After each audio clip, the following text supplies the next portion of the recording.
எல்லாருமே இந்த type of virus கிட்ட இன்ஃபெக்ஷன் ஆகி தான் வந்திருக்கும். Example chicken box.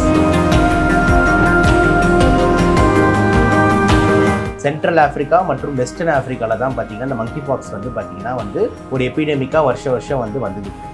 இது ஒரு ஜூனோசிஸ். ஜூனோசிஸ்னால் என்ன அப்படின்னா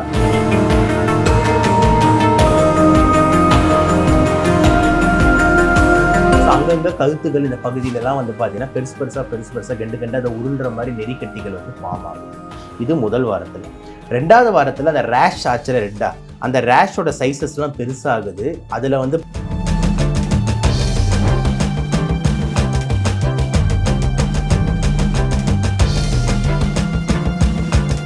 சென்ட்ரல் ஆஃப்ரிக்காலேருந்து யூரோப்புக்கு பரவி இருக்கு. எப்படி பரவி இருக்கு அப்படின்ற மாதிரி பார்த்தீங்கன்னா, இந்த ஆஃப்ரிக்காலேருந்து நிறைய பேர் வந்து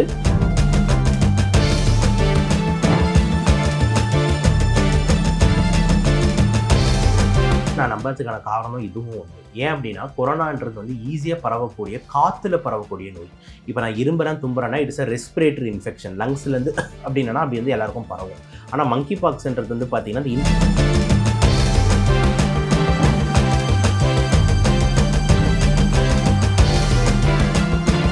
இருக்கோ அந்த ஏரியாவில் இருக்கவங்களுக்கு தான். இப்போ நம்ம ஊரில் இந்த வேக்சின் ரொட்டீனாக இருக்கானா கிடையாது. ப்ரெக்னென்சி உமன் கொஞ்சம் அனிமிக்காக இருக்காங்கன்னா உங்களுக்கும் ரிஸ்க் வந்து அதிகம். ப்ளஸ் பச்சில குழந்தைகள் இவங்கெல்லாம் தான் பார்த்தீங்கன்னா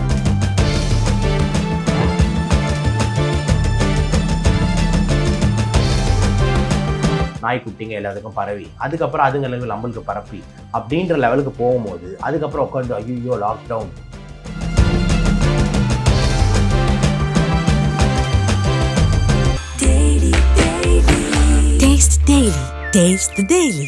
ஹலோ ரிஃப்ளெக்ட் வியூவர்ஸ், இன்னைக்கு நம்ம கூட டாக்டர் சபரி சார் தான் இருக்காங்க. அவங்க கிட்ட பேசுறதுக்கும் கேட்டு தெரிஞ்சுக்கிறதுக்கும் நிறைய விஷயங்கள் இருக்கு. வாங்க பேசலாம். வணக்கம் சார். வணக்கம் மேடம். இப்போ உலகத்தையே பயங்கரமா பயமுறுத்திக்கிட்டு இருக்கக்கூடிய ஒரு நோய் என்னன்னா அது மங்கி பாக்ஸ் அப்படிங்கிறது தான். இந்த மங்கி பாக்ஸ் எங்க உருவாச்சு அதை பத்தி எங்களுக்கு கொஞ்சம் டீடைலா சொல்லுங்க சார்.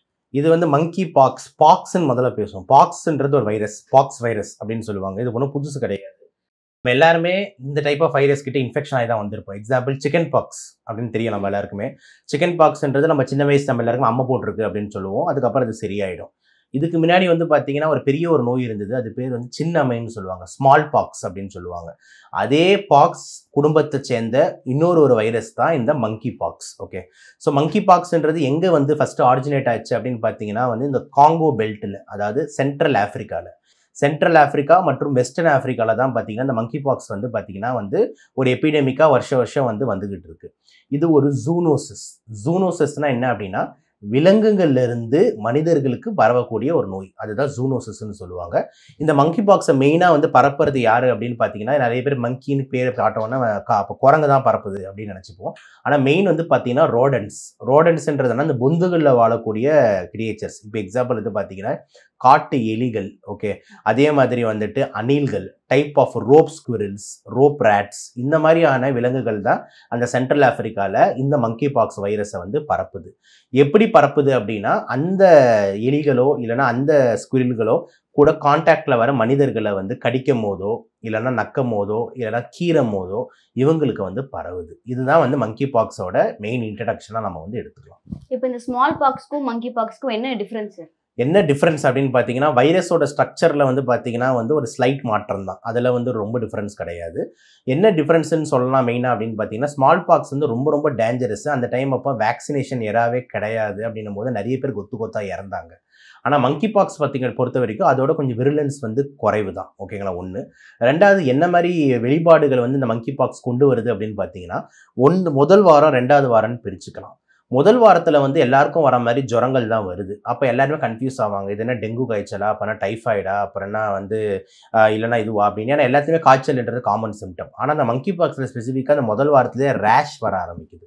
ரேஷ்ன்றது என்னென்னா வந்துட்டு ஒரு ரெட் கலரில் வந்து அங்கங்கே உடம்பு ஃபுல்லாக வந்து ஒரு ரேஷ் வருது. கூடவே மூணாவது இம்பார்ட்டன்ட் சிம்டம் என்னென்னா நெறிக்கட்டி ஃபார்மேஷன், அதாவது லிம்ஃபடினோபதின்னு சொல்லுவாங்க. ஸோ அங்கங்கே கழுத்துகள் இந்த பகுதியிலலாம் வந்து பார்த்தீங்கன்னா பெருசு கண்டு அதை உருள்ற மாதிரி நெறிக்கட்டிகள் வந்து ஃபார்ம் ஆகுது. இது முதல் வாரத்தில். ரெண்டாவது வாரத்தில் அந்த ரேஷ் ஆச்சுல ரெட்டா, அந்த ரேஷோட சைஸஸ்லாம் பெருசாகுது. அதில் வந்து பார்த்தீங்கன்னா முத்து முத்தா பால் மாதிரி பிளிஸ்டர்ஸ் வந்து உடம்பு ஃபுல்லாக ஃபார்ம் ஆகுது. ஓகேங்களா? இதுதான் வந்துட்டு ரொம்ப classical of the monkeypox 2வது வாரத்தில் வந்து வெளிப்படுது. அதுக்கப்புறம் ஃபார்ம் ஆன முத்துகள்லாம் வந்து இன்ஃபெக்ட் ஆகி சீல் பிடிச்சி அதுக்கப்புறம் இறக்கவும் வாய்ப்பு இருக்குது, இன்ஃபெக்ஷன் பரவவும் வாய்ப்பு இருக்குது. இதுதான் வந்து பார்த்தீங்கன்னா வந்து மெயினான கிளினிக்கல் ஃபீச்சர்ஸாக வந்துட்டு டிஃபரன்ஷியேட் பண்ணலாம். ஆனால் ஸ்மால் பாக்ஸ் பொறுத்த வரைக்கும் ஸ்டார்டிங்கே வந்துட்டு அம்மைகள் ரொம்ப சிவியராக இருக்கும். இப்போ ஸ்மால் பாக்ஸ் வந்து எராடிகேட்டட், அதாவது டோட்டலாக வந்து பார்த்தீங்கன்னா அந்த வைரஸே இல்லை, டோட்டலாக எராடிகேட்டட். ஆனால் அந்த குடும்பத்தை சேர்ந்த இன்னொன்று தான் இந்த மங்கி பாக்ஸ் வந்து இந்த மாதிரி ஒரு வெளிப்பாடோட வருது. இப்போ மங்கி பாக்ஸ் யாருன்னா ஒருத்தருக்கு வந்துருச்சு அப்படின்னா அதை கியூர் பண்ண முடியுமா? 100% வந்து பார்த்தீங்கன்னா நம்ம உடம்பே அதை கியூர் பண்ணிடும். ஏன் அப்படின்னா இது ஒரு வைரஸ்ன்றது செல்ஃப் லிமிட்டிங். அதாவது நம்ம உடம்புல இருக்கிற பி செல் இம்யூனிட்டி, ஹியூமோரல் இம்யூனிட்டி தான் அதுக்கு மெயின் மருந்து. அப்போ எதிர்ப்பு சக்தி குறைவாக இருக்கிறவங்க தான் இதில் உயிரிழக்கிறதுக்கு வாய்ப்பு வந்து இருக்குது. இப்போ எக்ஸாம்பிள் எய்ட்ஸ் பேஷண்ட் இருக்காங்க, இல்லைன்னா ரொம்ப வயது முதியோர்கள் இருக்காங்க, இந்த ரொம்ப பச்சில குழந்தைகள் இருக்காங்க. இவங்களுக்கெல்லாம் அது பரவும் போது அவங்களுக்கு எதிர்ப்பு சக்தி சுத்தமாக இருக்காது. இதே உங்களுக்கும் எனக்கும் வரும்போது எதிர்ப்பு சக்தி நல்லா இருக்கும். அப்படின்னும் போது வந்து அந்த வைரஸை கொல்றதுக்கான எதிர்ப்பு சக்தி நம்ம உடம்புல இருக்கும்போது அந்த வைரஸை கொன்றுது.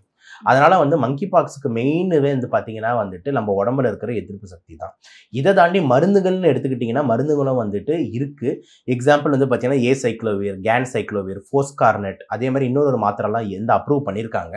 ஆனால் இதெல்லாம் வந்து சிவியர் ஃபார்ம்ஸுக்கு தான் கொடுக்கும். சிவியர் ஃபார்ம்ஸ்னால் யாருன்னா இப்போ இம்யூனோ டெஃபிஷியன்டான ஆளுங்களாக இருக்காங்கன்னு சொன்னல, இந்த எய்ட்ஸ் பேஷண்ட், இவங்கள மாதிரிக்கெலாம் மங்கி பாக்ஸ் வந்ததுன்னா உயிரிழக்கிறதுக்கு வாய்ப்பு அதிகமாக இருக்கும்போது இந்த மாதிரி ஆன்டிவைரல் ட்ரீட்மெண்ட் அவங்களுக்கும் கொடுக்கலாம். இல்லை அப்படின்னா நம்ம உடம்போட எதிர்ப்பு சக்தி தான் அதுக்கு மெயின் ட்ரீட்மெண்ட்டு. இப்போ ஆப்பிரிக்கால வந்து மங்கி பாக்ஸ் வந்து 1970s வந்ததா சொல்லப்படுது. இப்போ 1970s இருந்து இந்த நோய் இருந்துகிட்டே இருக்கு அப்படின்னும்போது நிறைய பேர் அப்போ இறந்து போகல.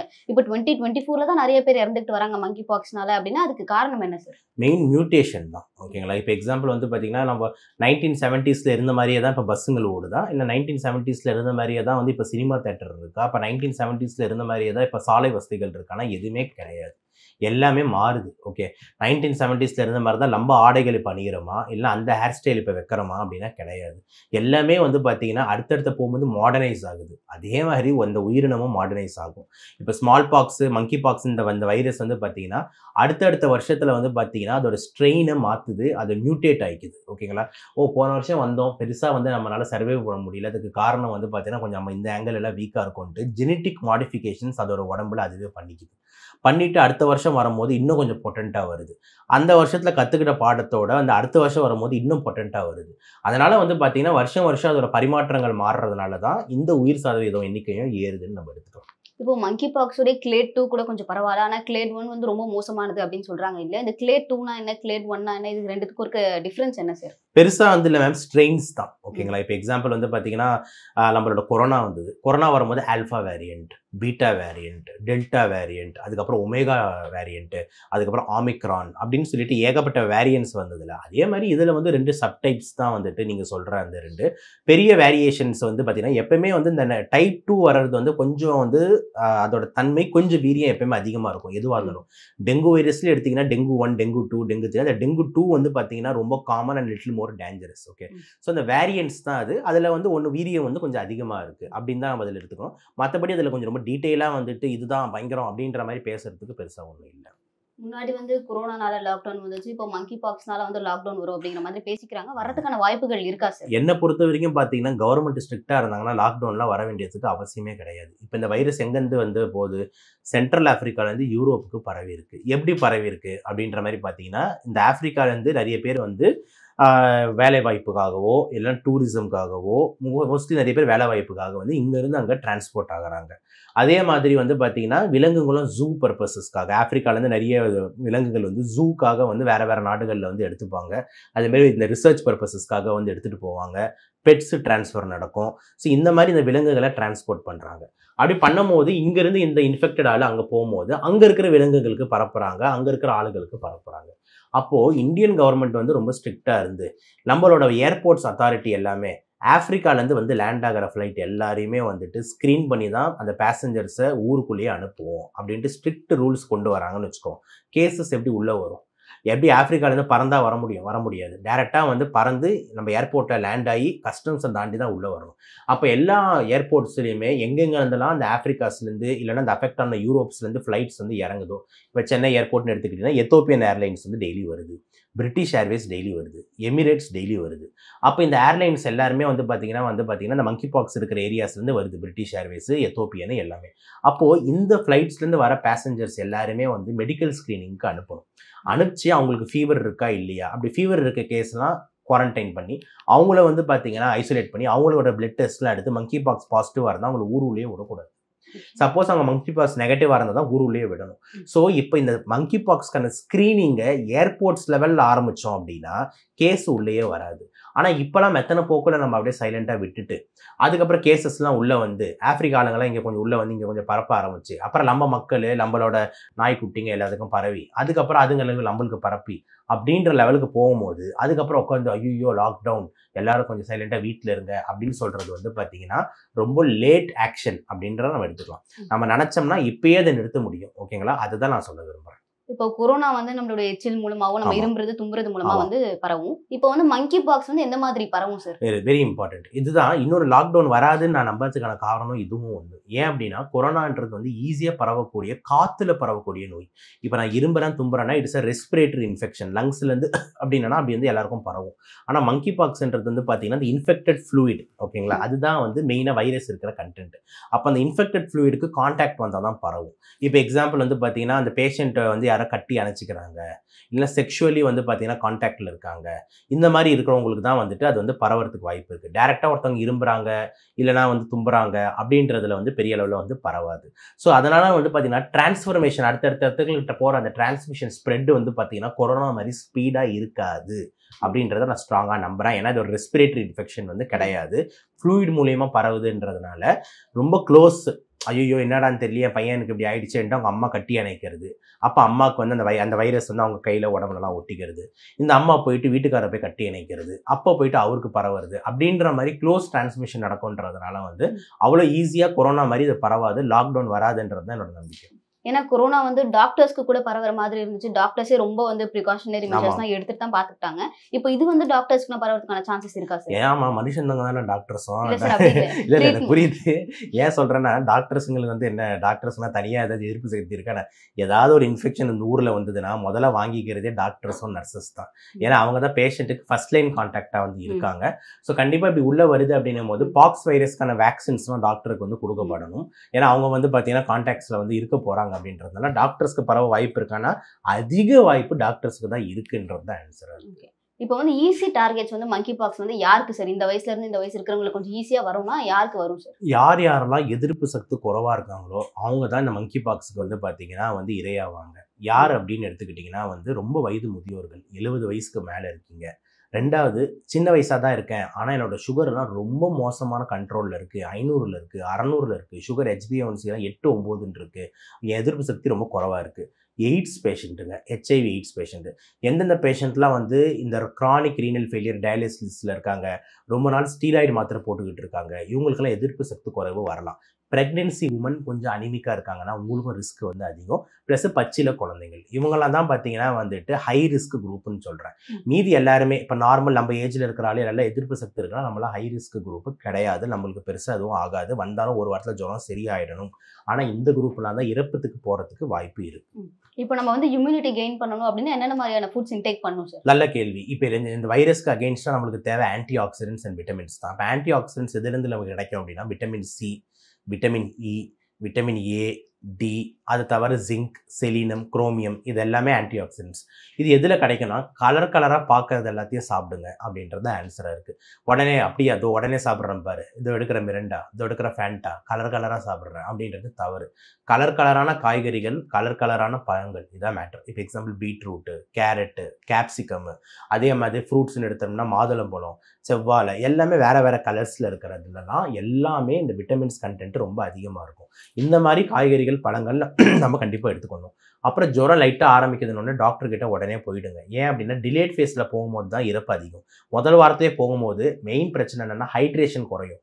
ஸோ தண்ணி கண்டென்ட் அதிகமாக குடிங்க, ஃப்ரூட்ஸ் அண்ட் வெஜிடபிள்ஸ் அதிகமாக எடுத்துக்கோங்க, பிளான் டயட்டை மெயின்டைன் பண்ணுங்கள், இட்லி பிரெட்டு கஞ்சி இந்த மாதிரி சைலண்ட்டாக மெயின்டைன் பண்ணுங்கள். இந்த மாதிரி அஃபெக்ட் ஆன டைமில் உட்காந்துட்டு நல்லா வந்து மட்டன் மசாலா வறுவல் ஈரல் அது இதுன்னு சொல்லிட்டு ரொம்ப மசாலா ஐட்டம்ஸை உள்ளே திணிக்காதீங்க. இது எல்லாமே வந்து மக்கள் பண்ண வேண்டியது இருக்குது. ப்ளஸ் ஏர்லி டாக்டர் சீயிங் வந்து ரொம்ப ரொம்ப முக்கியம். லேட்டாக அந்த பஸ்டுலர் முத்தெல்லாம் ஃபார்ம் ஆகி சீல் பிடிச்சதுக்கப்புறம் போகும்போது இறப்பு சதவீதம் ஆகிறதுக்கு வாய்ப்பு இருக்குது. அதுக்கு நீங்கள் ஸ்டார்டிங்லேயே போனீங்கன்னா அதே மாதிரி நீங்கள் ஹிஸ்ட்ரியும் டாக்டர்கிட்ட சொல்லணும், ரொம்ப முக்கியம். சார் ஆஃப்ரிக்காலேருந்து ஒருத்தன் வந்தான், என் வீட்டில் தான் தங்கிக்கிட்டு இருக்கான், எனக்கு ஜுரம் வந்துருச்சு அப்படின்னு சொன்னீங்கன்னா மங்கி பாக்ஸ்ன்னு யோசிப்பாரு. நீங்கள் எனக்கு ஒரே ஜுரம் அவ்வளோதானே, இந்த சாதா வைரஸ் காய்ச்சல் போடு, டெங்குவாக இருக்கும் அப்படின்னு சொல்லிட்டு ஜென்ரலாக யோசிப்பார். ஸோ மங்கி பாக்ஸ்ன்னு யோசிக்கணும்னா கொஞ்சம் ஹிஸ்ட்ரிஸ் வந்து தேவை.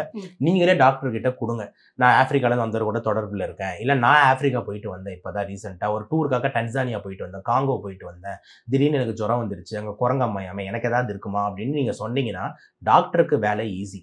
இல்லைனா அந்த ரேஷ் பார்த்தவொன்னே தான் டாக்டரை யோசிப்பார், அது கூட கன்ஃபியூஸ் ஆகலாம், டெங்குலேயும் அப்படி ரேஷ் வரலாம், இதுலேயும் அந்த ரேஷ் வரலாம். ஸோ நீங்கள் கொடுக்குற ஹிஸ்ட்ரி வந்து டாக்டருக்கு ரொம்ப உபயோகமாக இருக்கும். மங்கி பாக்ஸ்ன்னு சஸ்பெக்ட் பண்ணி அதுக்கான டெஸ்டிங் பண்ணி, ஏன்னா நீங்கள் ஒருத்தர் சொல்கிற இன்ஃபர்மேஷன் ஒருத்தர் பாசிட்டிவாக இருந்தால் கூட உடனே சுகாதாரத்துறைக்கு தெரிஞ்சு எல்லாரையும் அலர்ட் பண்ணுறதுக்கும் அது இம்பார்ட்டன்ட்டு. நீங்கள் அப்படியே விட்டுட்டு நீங்கள் போய் இன்னொருத்தருக்கு பரவிட்டு அவர் இன்னொருத்தருக்கு பரவிட்டு இருந்தால் கேஸ் அதிகமாகிட்டே போயிடும். அதனால் இது ரொம்ப இம்பார்ட்டன்ட். இப்போ டெங்குக்கு வர சிம்டம்ஸும் மங்கி பாக்ஸ்க்கு வர சிம்டம்ஸும் கொஞ்சம் சிமிலராக தான் இருக்கும். எல்லாமே முதல் வாரத்தில் சேம், அதாவது ஜுரம், உடம்பு வலி, ரேஷஸ் அப்படின்றது டெங்குலையும் நடக்கும், டைஃபாய்ட்லேயே நடக்கும், புரியுதுங்களா? அதே மாதிரி வந்து பார்த்தீங்கன்னா இப்போ இந்த மங்கி பாக்ஸ்லேயும் அதே மாதிரி தான் வருது. என்ன வேறுபாடுனா நெறிக்கட்டி ஃபார்மேஷன் ஒரு கிளாசிக்கல் ஃபீச்சர், அப்புறம் 2வது வாரத்தில் வரக்கூடிய முத்துகள் வந்து கிளாசிக்கல் ஃபீச்சர். இப்போ 1970s வந்து மங்கி பாக்ஸ் அப்படிங்கிறது வந்திருக்கு, ஆனால் அதுக்கு இன்னும் மருந்து கண்டுபிடிக்கல அப்படிங்கிறதுக்குள்ள ஒரு கேபிட்டலிசம் இருக்கு அப்படின்னு சொல்றாங்க இல்லையா, அதை நீங்க எப்படி சார் பாக்குறீங்க? இல்லை, இதுக்கு வந்து ரொம்ப தவறான கருத்து. மருந்து கண்டுபிடிக்கல அப்படின்றது வந்து பார்த்தீங்கன்னா சிம்பிளாக நான் வந்து உங்கள் ஆங்கிள்லேருந்து வந்து சொல்கிறேனே, ஒரு மருந்து கம்பெனிக்காரன் இதுக்கு மருந்து கண்டுபிடிச்சா அவன் எவ்வளோ கோடி சம்பாதிக்கலான்ட்டு அவனுக்கு தெரியும். உங்கள் ஆங்கிள்லேருந்தே வரேன், ஓகேங்களா? நான் நியாயம் பேச விரும்பல. ஸோ ஒரு விஷயத்துக்கு மருந்து கண்டுபிடிச்சா அதில் லாபம் அடையிறது வந்து பார்த்தீங்கன்னா வந்து ஃபார்மா கம்பெனிஸ் தான். புரிஞ்சிருச்சா நான் சொல்கிறது? ப்ளஸ் ஏன்னா மக்கள் சர்வைவல் இந்த மாதிரி நல்ல விஷயங்கள் இந்த எல்லாத்தையும் விட்டுருங்க, நெகட்டிவாக ஆங்கிள்லேருந்தே பேசலாம். ஸோ ஒரு விஷயத்துக்கு மருந்து கண்டுபிடிச்சி இப்போ இந்த மாதிரி ஒரு வைரஸ் வரும்போது அப்போ அந்த மருந்து தேவைப்படுதுன்னும் போது அந்த மருந்து போட்டால் அதுக்கு லாபம் வந்து அதோட மேனுஃபேக்சரர் கண்டுபிடிச்சவங்களுக்கு தானே போகும். புரிஞ்சிருச்சா நான் சொல்கிறது? அப்போ யாராவது ஒருத்தர் வரலட்சுமியை வேணான்னு சொல்லுவானா? ஓகே, இப்போ கொரோனா வேக்சின் கண்டுபிடிச்சி எவ்வளோ பேர் வந்து அதனால ப்ராஃபிட் பார்த்தாங்க. அப்புறம் இந்த மாதிரி சொல்கிறேன், இந்த மாதிரி ஏதாவது ஒரு விஷயம் கண்டுபிடிக்கிறாங்க அப்படின்னா வந்துட்டு எல்லாம் போட்டி போட்டு கண்டுபிடிப்பாங்க. ஏன் அப்படின்னா மார்க்கெட் அவ்வளோ பெருசு, ஓகேங்களா? இவ்வளோ உலகத்தில் இருக்கிற இவ்வளோ பாப்புலேஷனுக்கு உன்னோட மருந்து தான் ஒரே மருந்து கண்டுபிடிச்சி வச்சிருக்க, அப்ரூவ் ஆயிடுச்சு அப்படின்னா உலகம் ஃபுல்லாக அந்த மருந்து யூஸ் பண்ணால் ஒரே நாளில் வந்து நீ ஒரு அம்பானி அதானி, புரியுதா நான் சொல்கிறது? ஒரே நாளில் நீ ஒரு பில்கேட்ஸ், யூரோப்பியன் பில்லினியர். ஸோ யாரும் இதுக்காக மருந்து கண்டுபிடிக்க கூடாதுன்னு இருக்கவே மாட்டான், கண்டுபிடிக்க முடியலன்றது தான் உண்மையாக இருக்கும், ஓகேங்களா? அதே மாதிரி நான் சொன்ன மாதிரி இது ஒரு வைரஸ்க்குன்றது மருந்து நம்ம உடம்பு தான். திருப்பி ஞாபகம் வச்சுக்கோங்க, ஹியூமரல் இம்யூனிட்டி, பீசா இம்யூனிட்டி தாண்டி ஒரு மருந்து இந்த வைரஸுக்கு கிடையாது. கடவுள் நம்மளை படைச்சு அமைச்சிருக்கிறது செம்ம இம்யூனிட்டியோட, ஓகேங்களா? இந்த மாதிரி இந்த மாதிரி வைரஸ்லாம் நம்ம உடம்பே டீல் பண்ணிக்கும். நீங்கள் உங்கள் உடம்புக்கு எடுத்துக்காமல் ஒழுங்காக வந்து ஆல்கஹால் குடிக்காமல், தம் அடிக்காமல், அதே மாதிரி சின்ன வயசுலேயே வந்துட்டு இல்லீகல் ஹேபிட்ஸ்க்கு அடிபோகாமல் உங்கள் எதிர்ப்பு சக்தியை குறைச்சிக்கிட்டு நீங்கள் சுற்றிக்கிட்டு இருக்காதீங்க.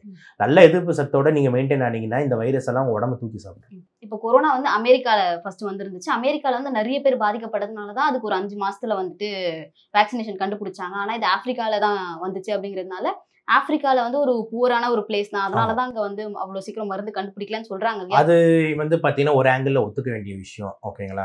பட் ஏன்னா ஆப்பிரிக்கா வந்து ஒரு புவர், அவங்க டெவலப் பண்ணுறது கஷ்டம், அவங்களோட சுகாதாரம் வந்து கொஞ்சம் ரொம்ப கீழ்நிலையில் தான் இருக்குது, இது எல்லாமே ஒத்துக்கிறோம். பட் ஆனாலும் ஃபார்மா கம்பெனிஸ் வந்து எந்த ஊரில் ப்ராப்ளம் வந்தாலும் அவன் மருந்து கண்டுபிடிச்சி வச்சுக்கிறது வந்து அவனுக்கு லாபம் தான். ஏன் ஆப்பிரிக்கா கவர்மெண்ட் வாங்க தானே செய்யும், காசு கொடுத்து தானே வாங்கும், ஃப்ரீயாக வாங்க போகுது. அதனால் வந்து பார்த்திங்கன்னா வந்து ஒரு இம்பார்ட்டன்ஸ் கொடுத்து பேசலை அப்படின்றது உண்மை, ஓகேங்களா? ஆனால் வந்து அதுக்கிட்ட மருந்து வந்து வேணுன்ட்டே தான் கண்டுபிடிக்கல அப்படின்றது வந்து தவறாக பார்க்குறேன் நான். அவங்க அந்தளவுக்கு இம்பார்ட்டன்ஸ் கொடுக்கல, கொஞ்சம் கேர் வந்து கவர்மெண்ட் சைட்லேருந்து கம்மியாக இருக்குது, இது எல்லாமே வந்து ஒத்துக்கக்கூடிய செயல். ஏன்னா வந்து அந்த கண்ட்ரி வந்து கொஞ்சம் புவர் சைடில் இருக்கிற டார்க் கான்டினென்ட், அதில் மாற்று கருத்து இல்லை. இதே அமெரிக்காவில் இதே ஒரு நோய் ஆரம்பிச்சதுன்னா வேற லெவலில் வந்து அது வந்து பார்க்கப்பட்டிருக்கும், உலகமே பேசப்பட்டிருக்கும். ஆப்பிரிக்கான்றதுனால கொஞ்சம் கம்மியாக பார்க்குறோம், இல்லை கம்மியாக பேசுகிறோன்றதுல மாற்று கருத்து இல்லை. ஆனால் மருந்து கண்டுபிடிக்கலன்ற ஆங்கிளில் நான் ஒத்து போகல, ஏன்னா எல்லாமே மருந்து கண்டுபிடிக்கணும்னு தான் பார்ப்பாங்க. இப்போ என்ன மாதிரியான வேக்சினேஷன்ஸ் வந்து ப்ரொவைட் பண்ணிட்டு இருக்காங்க சார்? பாக்ஸ் வைரஸ்க்குன்னு சொல்லிட்டு பாக்ஸ் வைரஸ் வேக்சின் இருக்குது, ஆனால் வந்து எல்லாருக்குமே வந்து கொடுக்குறாங்களான்னா கிடையாது. யாரெல்லாம் ரொம்ப ஹை ரிஸ்க்கோ அந்த ஏரியாவில் இருக்கவங்களுக்கு தான். இப்போ நம்ம ஊரில் இந்த வேக்சின் ரொட்டீனாக இருக்கானா கிடையாது, இப்போ நம்மகிட்டே அந்த வேக்சின் கிடையாது. இப்போ நம்மகிட்ட நிமோனியா வேக்சின் இருக்குது, பன்னிக்காய்ச்சல் வேக்சின் இருக்குது, ஹெப்படைட்டிஸ் பி இருக்குது, டிபிக்கு பிசிஜி இருக்குது, டிபிடி இருக்குது, டெட்டனஸ் இருக்குது, இதெல்லாம் இருக்குது. ஆனால் பாக்ஸ் வைரஸ்க்கு நம்ம வேக்சின் நம்மளோட இம்யூனைசேஷன் ஷெடியூலில் கிடையாது. ஏன் அப்படின்னு பார்த்தீங்கன்னா வந்துட்டு இந்த வைரஸ்ன்றது வந்து நம்ம ஊரில் வந்து பெருசாக பரவக்கூடிய வைரஸ் கிடையாது. புரியுதா நான் சொல்கிறது? சிக்கன் பாக்ஸ்க்கு வேக்சின் வச்சுருக்காங்க. ஆனால் அது கூட யாருக்கு போடுவாங்கன்னா ரொம்ப வீக் இம்யூனிட்டியாக இருக்கவங்களுக்கு மட்டும்தான் போடுவாங்க. மீதி எல்லாருக்கும் சிக்கன் பாக்ஸ் வர்றது நல்லதுன்னு சொல்லுவாங்க. ஏன்னா சிக்கன் பாக்ஸ் வந்துட்டு போச்சுன்னா உங்கள் எதிர்ப்பு சக்தி இன்னும் வளரும்டானுவாங்க. புரியுதா நான் சொல்கிறது? ஏன்னா ஒரு இன்ஃபெக்ஷன் வந்துச்சுன்னா நம்ம உடம்புக்கு அகேன்ஸ்டாக இம்யூனிட்டி டெவலப் ஆகிடும். அந்த இம்யூனிட்டி லைஃப் லாங் இருக்கும். 2வது வாட்டி சிக்கன் பாக்ஸ் வராதுன்னுவாங்க. ஸோ அது மாதிரி பாக்ஸ் வைரஸ்க்கும் வேக்சின்ஸ்ன்றது நம்ம ஊரில் ஸ்பெசிஃபிக்காக வந்து கிடையாது. ஆனால் கேசஸ் இப்படி உள்ளே வர ஆரம்பிச்சிருச்சுன்ற மாதிரி ரிப்போர்ட் வந்ததுன்னா உடனே வேக்சின் ப்ரொக்யூர் பண்ணுறதுக்கு என்ன வழி, வேக்சின்ஸ் கண்டுபிடிக்கிறதுக்கு ஒரு 2-3 நிறுவனங்கள் ரெடியாக இருக்கணும். இது எல்லாமே பார்க்கக்கூடிய விஷயம் தான். இறுதியா மக்களுக்கு வந்து நீங்க எதனா சொல்லணும்னு நினைக்கிறீங்களா சார்? ஏன்னா நிறைய டிசீஸ் வந்து உள்ள வந்துகிட்டே இருக்கு. வர டிசீஸ்லாம் நம்மள வந்து அட்டாக் பண்ணாம இருக்கணும் அப்படின்னா நம்ம இந்த ஸ்டெப்ஸ்லாம் ஃபாலோ பண்ணணும் அப்படின்னா என்னென்ன ஃபாலோ பண்ணலாம் சார்? மக்களுக்கு நம்ம என்ன சொல்லணும், நீங்கள் வந்து நல்லா உயிர் வாழ்கிறீங்க, நீங்கள் வந்து அடுத்தடுத்த குடும்பத்தை வந்து நம்ம வளர்க்கணும், நம்மளோட ஜென்ரேஷன்ஸை வளர்க்கணுன்றது எப்படி ஒரு ஹியூமன் மென்டாலிட்டி இருக்கோ அதே தான் எந்த உயிரினத்துக்கும். எல்லா உயிரினமும் இப்போ எக்ஸாம்பிள் கிருமி, வைரஸ், பாக்டீரியானா அதுக்கும் ஒரு குடும்பம் இருக்குது, அதுக்கும் ஒரு மாமா மச்சான் எல்லாருமே இருக்குது. அவங்களுக்குள்ளே பேசிக்கிட்டு இவனை போய் அட்டாக் பண்ணலான்டா, இவனை போய் அட்டாக் பண்ணிவிட்டு இன்னும் கொஞ்சம் நம்ம குடும்பத்தை அதிகப்படுத்துகிறான்டா, அடுத்தவனை அட்டாக் பண்ணி அதிகப்படுத்துறான்னு அவங்களோட ஜென்ரேஷன்ஸை வளர்க்குறதுக்கு தான் அந்த வைரஸும் பார்க்கும். அதுவும் ஒரு உயிரினம், அதுக்கும் ஒரு மரியாதை மதிப்பு நம்ம கொடுக்கணும். அதுக்கு இறையா நம்ம ஆகக்கூடாதுன்னு நினைக்கிறோம் அப்படின்ற மாதிரி இருந்ததுன்னா நீ ஏன் தேவையில்லாமல் விலங்குகிட்ட போயிட்டு காட்டில் இருக்கிற விலங்குகளோட கான்டாக்டில் வர, இது எல்லாமே நம்ம பார்க்க வேண்டிய விஷயமா இருக்குது. ப்ளஸ் அதே தாண்டி வந்து வைரஸ் வருதுன்னா நம்ம பயப்பட வேண்டிய அவசியம் வந்து கிடையாது. உங்கள் எதிர்ப்பு சக்தியை மட்டும் நீங்கள் கரெக்டாக பார்த்துக்கோங்க. நான் ஆல்ரெடி இப்போ இதுக்கு முன்னாடி சொன்ன அந்த ஃபுட்ஸ் எல்லாமே உங்கள் டெய்லி இன்டேக்கில் சேர்த்துக்கோங்க. சுகர் பேஷண்ட்ஸ் இவங்க எல்லாருமே உங்களோட சுகர் லெவல்ஸை கரெக்டாக வச்சுக்கோங்க. இதெல்லாம் தான் பண்ணணுமே தவிர வைரஸ் ஏன் வருது அப்படின்றத வந்து நம்ம வந்து ப்ளேம் பண்ண முடியாது. ஏன்னா இது ஒரு நேச்சர், எல்லாரும் சேர்ந்து வாழ்ந்தால் தான். ஓகேங்களா? இப்போ வந்து சிங்கம் வந்துட்டு ஆடு வந்து ஏன் சிங்கம் எங்களை கொல்லுதுன்னு கேட்கவும் முடியாது. புல் வந்து ஆடு ஏன் என்னை சாப்பிடுதுன்னு சொல்லவும் முடியாது. அதே மாதிரி ஒரு சிங்கம் இறந்ததுன்னா திருப்பி புல்லாக மாறுன்ற லைஃப் சைக்கிளில் தான் நம்ம வாழ்ந்துகிட்டு இருக்கோம். அப்படின்ற ஒரு பேலன்ஸ் லைஃப் சைக்கிளில் இதெல்லாம் நம்ம கிராஸ் பண்ணி தான் ஆகணும். ஆனால் நம்மளுக்கு இருக்கிற அறிவு ரொம்ப அதிகம்ன்றதுனால வந்துட்டு இந்த வைரஸஸ்னால ஜெயிக்க முடியல, நம்ம ஜெயிச்சுட்டே போகிறோம், பார்க்க தோத்துக்கிட்டே போகுது. அதுங்களுக்காக பேசுகிறேன்னு நினச்சிக்க வேணாம். ஆனால் அதுங்களுக்கு ஒரு உயிரினன்றதுனால பேசுகிறேன். ஓகே சார், தொடர்ந்து எங்ககிட்ட நிறைய இன்ஃபர்மேஷன் ஷேர் பண்ணிக்கிட்டீங்க. Thanks for your time sir. Thank you.